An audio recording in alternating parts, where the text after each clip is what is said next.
Bonjour et bienvenue chez Frico Féminin. Frico Féminin, c'est la chaîne où les rêves professionnels et financiers des femmes prennent vie. Et aujourd'hui, on a le plaisir d'accueillir Marine. Bonjour Marine. Bonjour Ophélie. Et avant de passer dans le dur de cette interview, je vous invite à vous abonner, à me mettre un pouce pour me soutenir dans ma création de contenu et à télécharger le bonus que je vous ai réservé, les 6 clés pour libérer votre potentiel et vous libérer financièrement. Alors Marine, comment est-ce que tu as décidé de switcher du salariat vers l'entrepreneuriat et quelles ont été tes principales motivations pour devenir entrepreneur?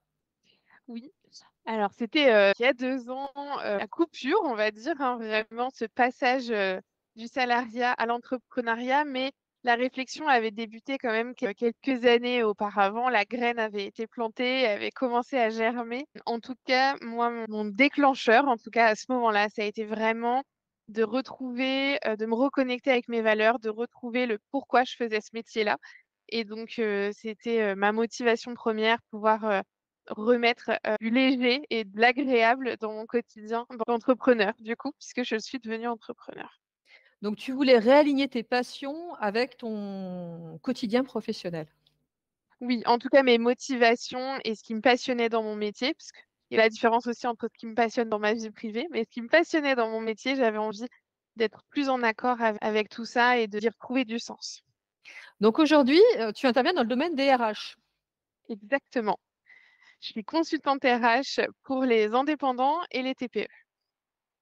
Et notamment, tu aides des femmes qui entreprennent à mieux s'organiser au sein de leurs entreprises pour ne pas sombrer dans le burn-out de l'entrepreneur et apprendre à assez rapidement déléguer pour voir leur entreprise monter en puissance. Et ça, c'est l'une des grandes problématiques que connaissent les femmes quand elles entreprennent. Souvent, elles ont du mal à déléguer et ça leur fait très peur.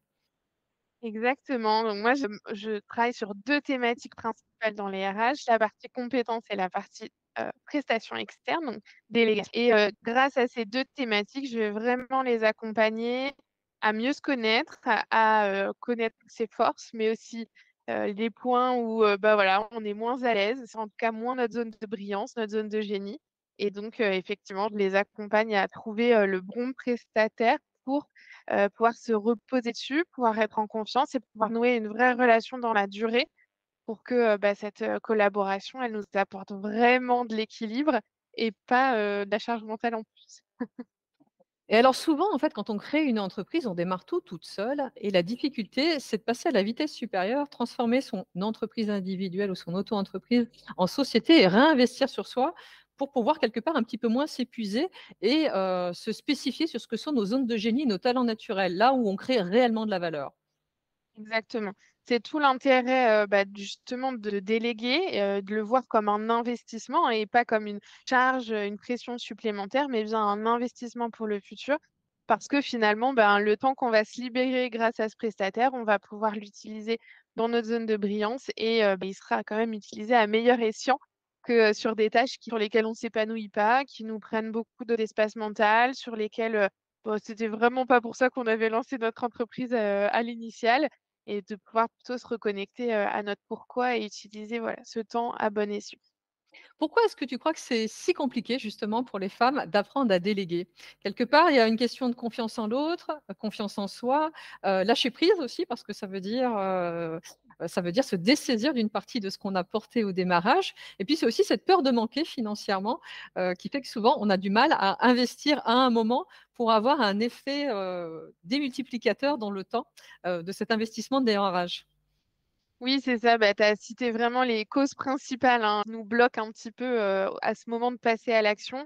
Et c'est pour ça que beaucoup, d'entre nous finissent par déléguer, ben, un peu trop tard, hein, finalement, quand on est déjà, la tête sous l'eau, alors que l'idéal, ce serait quand même, de se libérer du temps avant ce trop-plein et cette complexité à gérer nos quotidiens.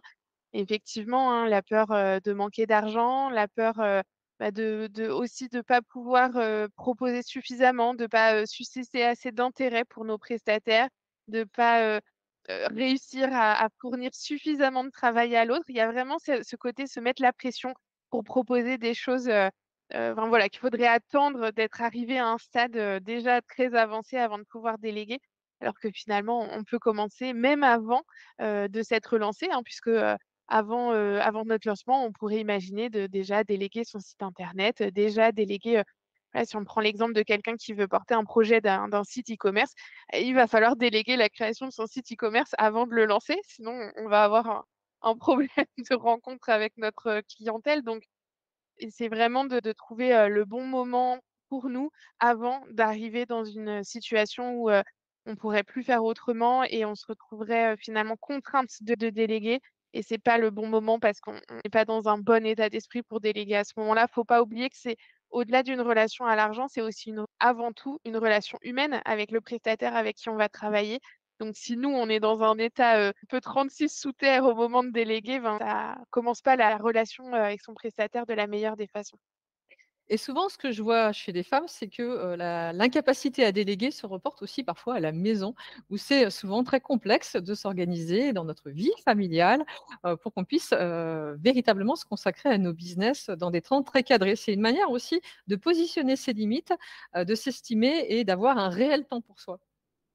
C'est ça, c'est, vraiment de se considérer comme un chef d'entreprise et pas, comme, peut-être, un petit truc à côté. Non, on est vraiment des chefs d'entreprise et effectivement, on a aussi le droit de considérer qu'on a besoin de déléguer, la garde, des enfants, quelques heures dans la semaine pour, pouvoir, donner à 100 à notre business. Ça peut être aussi de déléguer une partie de son ménage tout simplement pour, bah, se libérer aussi quelques heures, dans la semaine et tout ça, ben, finalement, on n'y pense pas tout de suite quand on parle délégation. On imagine tout de suite: «Oh, déléguer mon administratif, déléguer mes réseaux sociaux». Ben, non, ça peut aussi, être d'autres catégories de notre quotidien qu'on délègue, pour se libérer du temps, qualitatif pour notre business.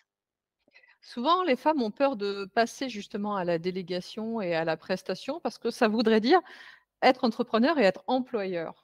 Or, généralement, on vient à l'entrepreneuriat après avoir soi-même été salarié et avoir vécu les travers du salariat.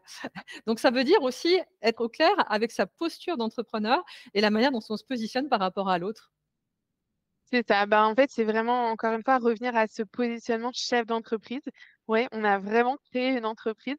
Alors, ça ne veut pas dire qu'on a créé une entreprise dans le but de créer 1000 emplois et redynamiser notre région, mais n'empêche qu'on est chef d'entreprise et qu'effectivement, ben, on va avoir ce positionnement-là, devoir prendre des décisions et devoir guider les gens qui vont travailler avec nous parce que c'est notre entreprise. Donc, effectivement, même si des experts qui nous entourent peuvent être d'excellents conseils, la responsabilité de prendre la décision finale, elle est quand même sur nos épaules de chef d'entreprise. Mais la délégation, c'est absolument pas se mettre la pression sur, il faut que je crée un emploi à temps plein en CDI pour une personne qui me rejoigne dans des bureaux, donc il faut que je trouve en plus un lieu pour accueillir ces personnes. On peut tout à fait commencer par déléguer quelques heures par semaine à un prestataire externe. Absolument pas, devoir, lui fournir suffisamment de tâches pour être l'équivalent d'un temps plein.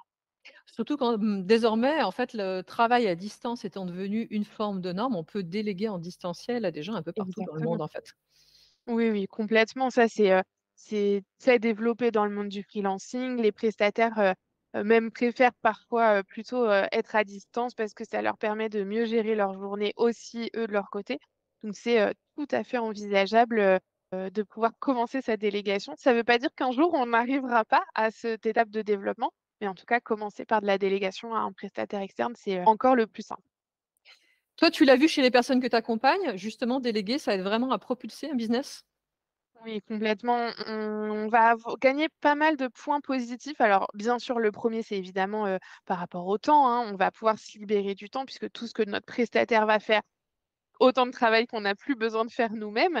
Mais en fait, on va gagner aussi plein d'autres aspects, comme par exemple la double vision, puisqu'on va être deux personnes à réfléchir sur ce sujet, à travailler. Donc, on va bénéficier de l'expertise de notre prestataire, mais aussi de toute l'expérience qu'il a pu avoir, de tous les exemples sur lesquels il a pu travailler jusqu'à présent. Donc, tout ça, c'est très bénéfique. On va aussi bénéficier de sa vision externe. Donc externe à notre business, il connaît pas du tout ce qu'on fait jusqu'à présent, mais aussi externe dans le sens où il n'a pas le même prisme de référence. Lui, il évolue dans un monde complètement différent.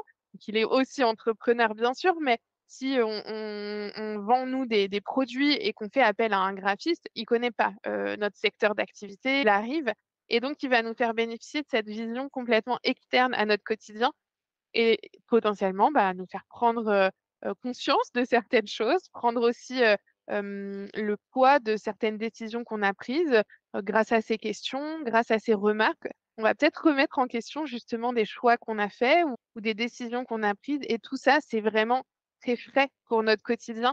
C'est très important. Donc voilà, la déléguer, c'est bien plus que juste gagner quelques heures dans sa semaine. C'est intégrer des nouvelles personnes, c'est pouvoir faire confiance, c'est avoir du soutien, c'est avoir des échanges bien plus importants que juste un petit peu de temps en plus.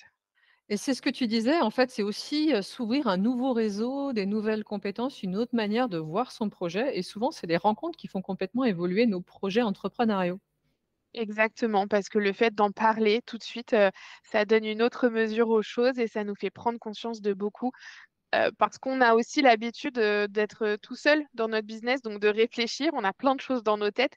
À partir du moment où il faut sortir les choses de notre tête pour les expliquer à quelqu'un, ça nous fait prendre, conscience de beaucoup de choses. Oui, puis en fait, on a tous des angles morts, des choses qu'on ne voit pas et que d'autres perçoivent, de par, leurs compétences Exactement. Ça, c'est très riche, et puis voilà, ça va nous faire prendre, une autre mesure, de notre posture aussi. Tout ce qui pourrait être organisationnel tout simplement, hein, on a l'habitude de travailler tout seul avec, notre petite organisation qui nous convient bien, tout dans nos têtes, on sait ce qu'on a à faire aujourd'hui. Le fait de travailler avec quelqu'un, ça va devoir nous faire poser à plat nos process de travail, la façon dont on s'organise, aussi peut-être mettre de la structure dans nos calendriers, dans, l'adéquation des tâches entre elles et tout ça, ça va nous faire, grandir dans notre positionnement de chef d'entreprise aussi.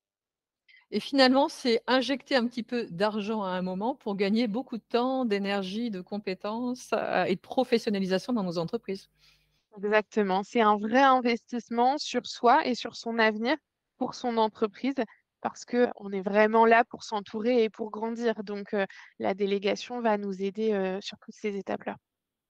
Merci à toi de ce bel échange d'expériences et du coup, vous retrouverez toutes les coordonnées de Marine dans la description de cette vidéo et longue vie à Actisio. Merci beaucoup.